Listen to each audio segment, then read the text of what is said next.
Olá pessoal, tudo bem? Aqui quem fala é o professor Balto Fernandes e hoje vamos para a resolução de mais uma lista da parte de mecânica, lista 2. E agora o tema que vamos abordar nessa lista são os temas que foram informados na videoaula 2, que são conceitos básicos de cinemática e escala, ok? Então acompanhe comigo, vamos fazer a leitura e na sequência resolver questão por questão, ok? Então vamos começar aqui pela questão 1. Vamos lá, vamos fazer aqui a leitura. Acompanhe comigo. A distância entre duas cidades X e Y é 300 km. O motorista sai da cidade X em direção à cidade Y. A primeira metade da distância é percorrida com 90 km por hora. A segunda metade do trajeto é feita com velocidade de 110 km por hora, devido a melhores condições da pista. Pergunta, olha só pessoal o que eles perguntam aqui na questão. A pergunta é: qual é a velocidade média do percurso todo em quilômetros por hora? Bem, então vejam só. Vamos fazer um esquema rápido. Vejam só. O trajeto é da cidade X até a cidade Y. A distância entre as duas é de 300 quilômetros, ok? Segundo os dados da questão, a viagem é feita em duas partes. Na primeira metade, ou seja, nos 150 km iniciais, a velocidade média desenvolvida é de 90 km por hora. E na segunda metade, os 150 km restantes, a velocidade média é 110 km por hora. E a questão pede a velocidade média do percurso todo. Muito cuidado, porque a velocidade média do percurso todo, pessoal, não é você fazer uma média aritmética dos valores, somar 90 com 110 e dividir por 2. Isso vai dar 100, tá certo? Muito cuidado. Para você encontrar aqui a velocidade média vai ser a distância total percorrida sobre o intervalo de tempo total gasto na viagem. Segundo os dados do problema, nós sabemos a distância total, que é de 300 km. Tá? Bem, mas nós não sabemos qual o tempo total que se vai gastar nessa viagem. Então, o detalhe dessa questão é você calcular esse tempo total. Bem, mas como calcular esse tempo total? Vamos fazer aqui, ó. Vamos lembrar que velocidade é o ΔS sobre o ΔT. Então, se eu quero calcular o ΔT, vai ser o ΔS sobre a velocidade, ok? Pois bem, então, vamos fazer assim, ó. Vamos calcular o tempo 1. Quem vai ser o tempo 1? Vai ser a distância percorrida nesse tempo, que é 150, sobre a velocidade, que é 90. Ok? Bem, se a gente simplificar aqui, eu vou cortar esse zero com esse, vai ficar 15 por 9. Essa divisão não dá um valor inteiro. Então, vamos simplificar, ó, por 3 e aqui por 3. Portanto, o tempo 1 vai ser 5 terços de hora. Bem, essa divisão também não vai dar um valor inteiro. Então, vamos deixar aqui para o final, tá bom? Vamos fazer agora o cálculo para o tempo 2. Quem é o tempo 2? A distância é a mesma, só que agora a velocidade é 110. Então, simplificando aqui, ó. Então, aqui eu vou ter que o tempo 2 equivale a 15 sobre 11 horas. Pronto. Encontramos o tempo 2, ok? Para acharmos o tempo total é só somar. Vamos somar agora. O tempo total vai ser T1 mais T2. T1 é 5 terços e T2 é 15 sobre 11. Então, soma de frações, vamos tirar aqui o MMC. Então, multiplica o 3 e o 11, ok? Agora eu vou dividir, ó. 3 vezes 11 dividido por 3 fica 11. Vezes 5, 55. 3 vezes 11 dividido por 11 vai dar 3. Vezes 15 vai dar 45. Então, ajustando isso aqui, 55 mais 45 vai dar 100. E 3 vezes 11 vai dar 33. Pronto. Que essa divisão aqui também não dá um valor inteiro. Então, vamos fazer o quê, né? Vamos trazer esse valor para cá, ó. Então, vamos fazer só essa conta aqui. Vamos trazer para cá, ó. Então, a velocidade média vai ser 300 dividido por 100 sobre 33. Divisão de fração, a gente mantém a primeira fração e multiplica pelo inverso da segunda. O inverso da segunda é 33 sobre 11, sobre 100. Aí aqui, ó, simplifica esses dois zeros com esses dois aqui, sobra 3 vezes 33, 99 km por hora. Esta é a velocidade média em todo o percurso, tá? Então não esqueçam, velocidade média é a distância total pelo tempo total, tá bom? E não é uma média aritmética dos valores, tá? Vamos lá, então. Então, a resposta da questão 1 é a letra D, 99 km por hora, ok? Vamos lá. Vamos agora para a questão de número 2. A figura abaixo apresenta o percurso que o motorista deve fazer saindo de um local A para chegar em C, passando por B. O local A dista 45 km de B e de C 120. O motorista deve deixar A às 7 horas e chegar em C obrigatoriamente às 9h30. Guardem essa informação aqui, ó. Ele tem que chegar em C às 9h30, obrigatoriamente. Ok? Vamos lá, então. O motorista, ao deixar A às 7 horas, encontra muita neblina no trecho entre A e B. E, por segurança, percorre o trecho com velocidade média de 30 km por hora. A partir de B, sem os problemas climáticos, e para chegar em C no horário previsto, ou seja, 9h30, deve desenvolver uma velocidade média de... Bem, pessoal, essa questão, o detalhe é que você precisa verificar qual o tempo que ele vai gastar de A para B. Sabendo esse tempo, é só fazer a diferença para dar 9h30. É o tempo que ele tem que desenvolver no trecho BC.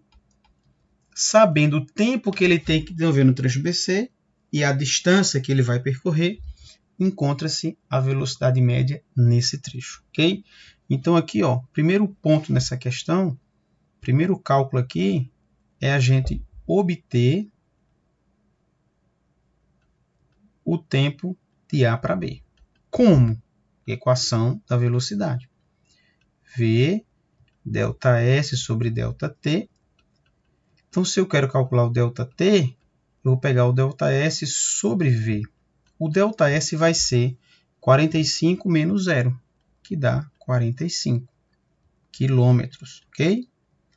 A velocidade é 30 quilômetros por hora.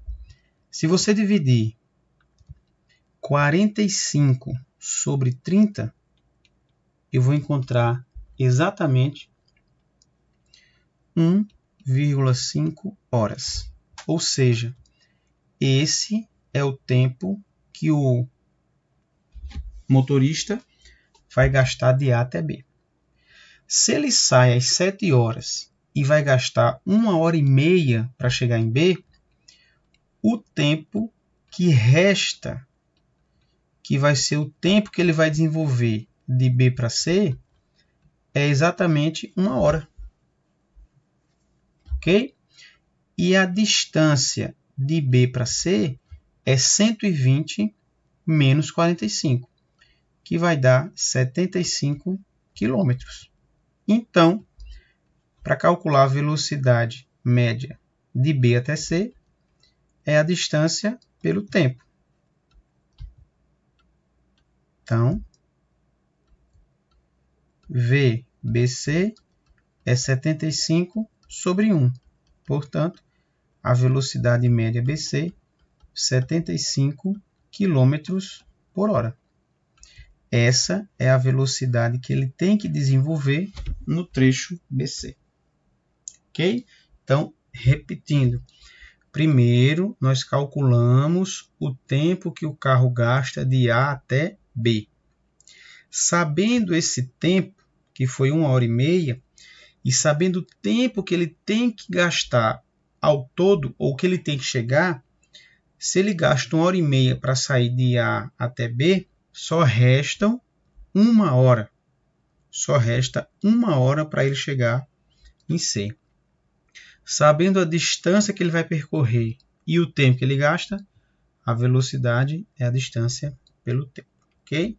Então, questão 2, alternativa é a letra D. Ok? Então, questão 2 resolvida. Vamos para a questão 3. Questão 3 diz assim: o fabricante informa que um carro, partindo do repouso, atinge 100 km por hora em 10 segundos. A melhor estimativa para o valor da aceleração, nesse intervalo de tempo. Olha o detalhe desse problema, que ele quer aceleração na unidade do SI, que é o metro por segundo ao quadrado. Porém, se vocês observarem, a velocidade foi expressa em quilômetros por hora. O tempo está certo, é em segundos, mas nós precisamos transformar isso aqui. Como que a gente transforma uma velocidade que está expressa em quilômetros por hora? Como é que a gente transforma para metro por segundo? Basta você dividir por 3,6. Tá? Bem, fazendo aqui esses cálculos, vamos encontrar aproximadamente 27,7, tá? Metros por segundo, tá bom? Bem, aqui na verdade vai dar uma dízima, né? Então, a gente arredondando isso aqui, tá? Eu vou ter, na verdade aqui vai ser aproximadamente, pessoal, 28 metros por segundo. Para calcular a aceleração, é a razão entre a variação da velocidade pelo intervalo de tempo. Como ele sai do repouso, o V inicial é 0. Então, a variação vai ser a velocidade final, que é 28, menos a inicial, que é 0. E o intervalo de tempo vai ser 10 segundos. Então, 28 menos 0,28, dividido por 10, 2,8 metros por segundo ao quadrado.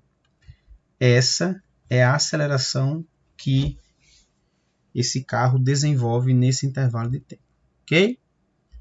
Isso está na alternativa B.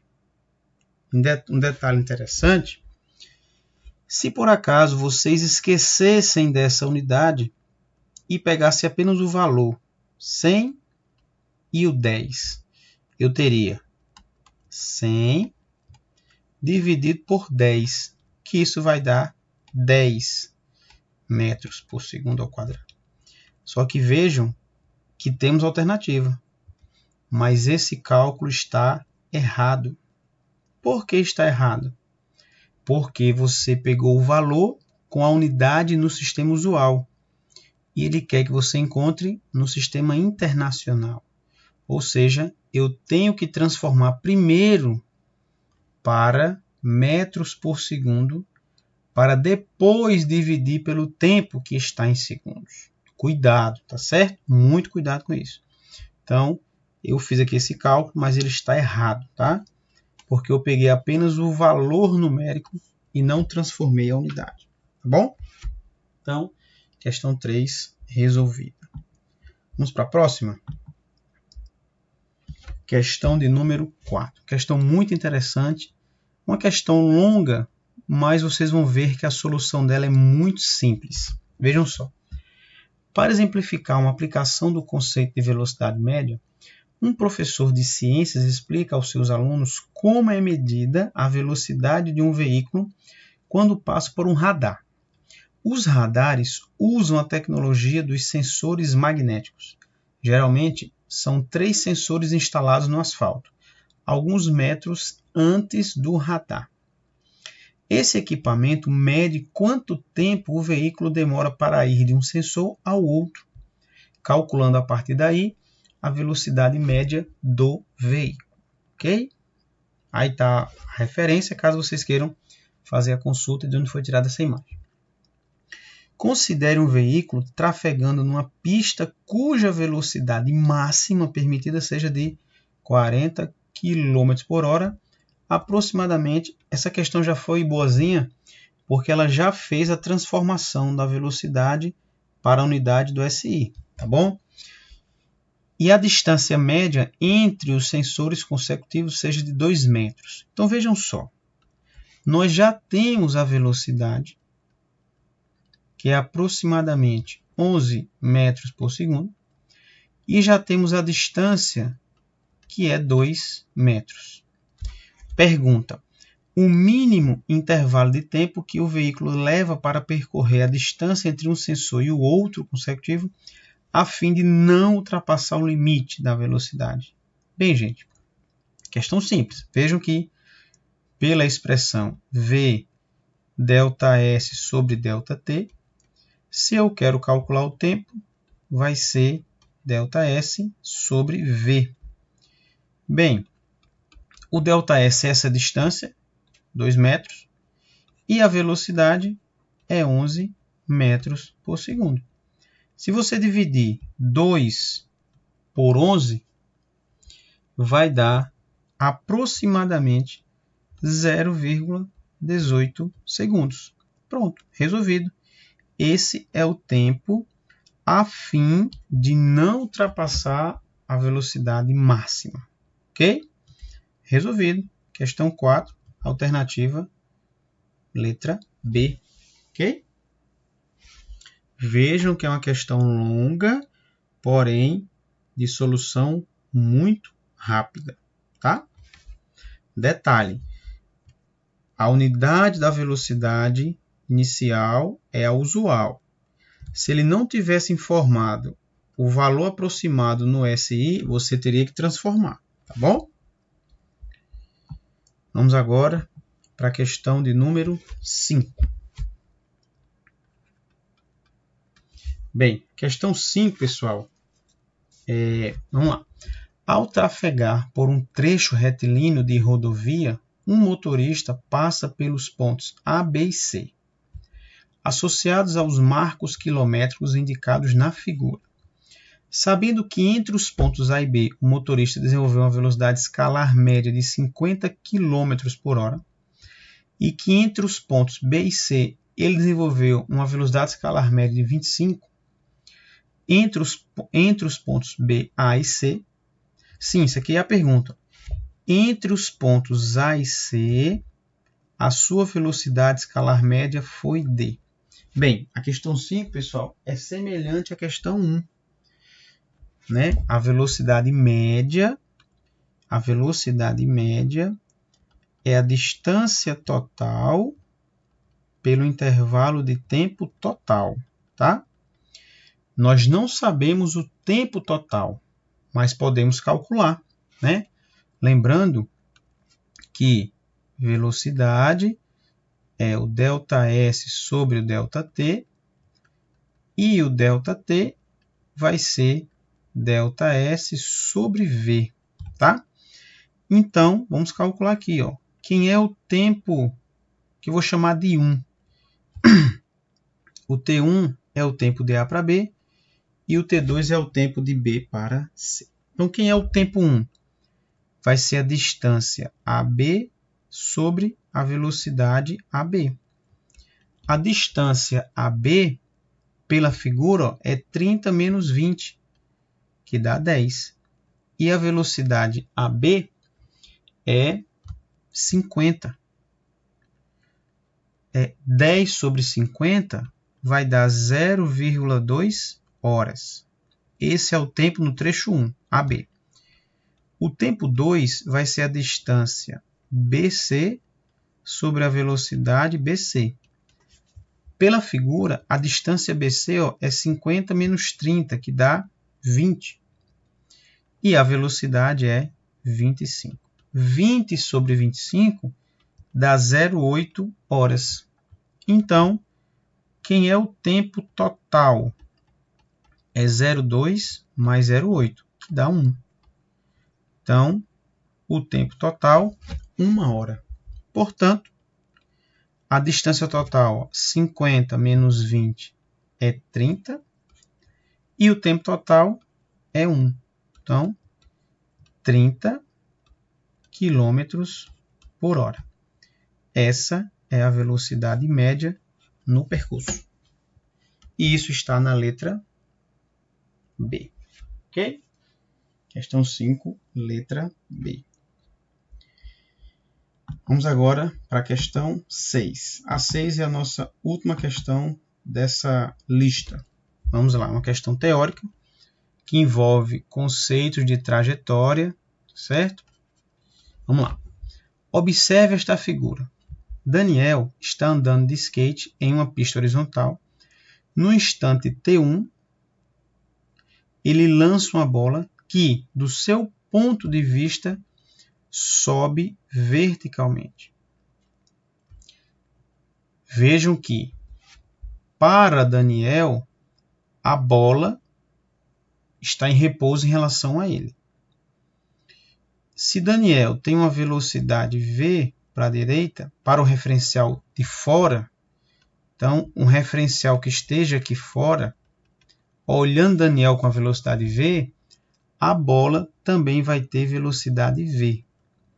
Tá? Então, para um referencial externo ao evento, tanto Daniel como a bola se movem para a direita. Mas, sendo Daniel o referencial interno, para ele, pessoal, a bolinha está parada. Tá certo? Ela apenas vai ter um movimento vertical de subir e descer. Bem, a bola sobe alguns metros e cai enquanto Daniel continua a se mover em trajetória retilínea. Informação importante, ó. Ele se move, pessoal, com velocidade constante. Então, o movimento de Daniel para um referencial externo ocorre com velocidade constante. Ou seja, Daniel desenvolve um MRU. Certo? Bem, no instante T2, a bola retorna à mesma altura de que foi lançada, ou seja, na mão de Daniel. Desprezando os efeitos de resistência do ar, assim sendo, no instante T2, o ponto em que a bola estará mais provavelmente é, pessoal, como para Daniel a bola está em repouso, ela apenas sobe e desce, a posição que essa bola vai tocar é exatamente a posição L. Agora, o detalhe interessante é, por causa do movimento de Daniel, como ele tem movimento uniforme, e a questão solicitou ou informou para você desprezar os efeitos da resistência do ar, então essa bolinha ela vai ter um movimento vertical de subir e descer e vai cair na mão do Daniel. A questão não faz referência à trajetória, certo? Mas aqui, ó, como é que seria a trajetória, tá? como é que seria, pessoal, a trajetória para Daniel, né? Daniel é referencial interno. Para Daniel, a trajetória seria retilínea. Tá? Ela só vai subir e descer. Tá? Então, para Daniel, é retilínea. E para um referencial externo, esse nosso que foi desenhado aí, para um referencial externo, a bolinha vai para frente e sobe. Então, para um referencial externo, seria uma trajetória parabólica. Certo? Então, para um referencial externo, ele viria essa bola fazer uma trajetória parabólica. Tá? Então, se a questão pedisse para você informar a trajetória, aí estaria a resposta. Tá bom? Mas nesse caso, ela quer saber a posição, e a posição que a bola vai cair é a posição L. Ok? Pessoal, com isso a gente finaliza mais uma resolução, agora da lista 2. Se você gostou dos conteúdos abordados, da forma que foi resolvido, deixe o seu comentário na descrição do vídeo, deixe o seu joinha, né? Deixe o seu like aí no nosso canal, nesse vídeo. E qualquer sugestão pode informar para a gente melhorar as produções aí das próximas videoaulas. Então, um abraço a todos e até a nossa próxima videoaula de conteúdo ou de resolução de exercício. Um abraço a todos.